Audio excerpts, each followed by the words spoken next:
Join me on a heart-pounding journey where faith and family collide.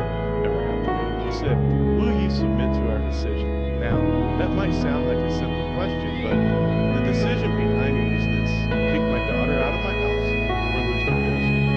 And in that moment, I realized something I had never really thought about. Sometimes faith collides with real life.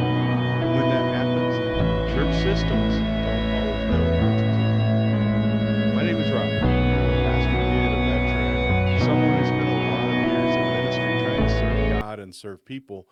But the moment I'm about to tell you about changed the way I see church leadership, spiritual authority, and honestly, faith itself, because it forced me to wrestle with a question I think a lot of believers quietly carry.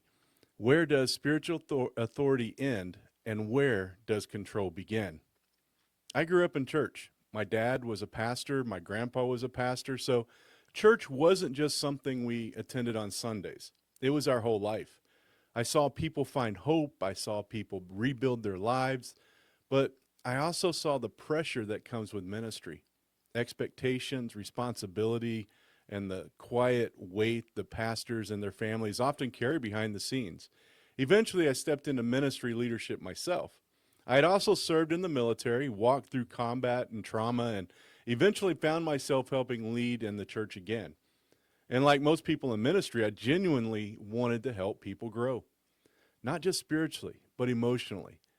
I was really passionate about discipleship, helping people slow down, helping people deal with their inner life, helping people grow beyond just emotional experiences into real spiritual maturity.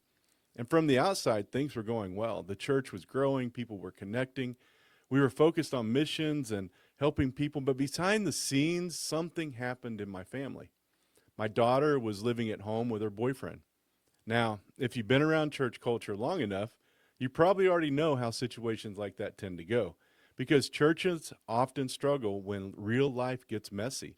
So leadership called me, not for a conversation, not to ask how we could walk through the situation together, but for a decision.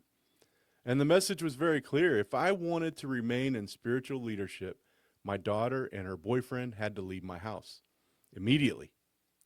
Otherwise, I could still attend church. I could still help with practical things, but I could no longer, pray for people, lead worship, or preach, because those were considered spiritual authority roles. Watch the full video on YouTube. The link is in the bio.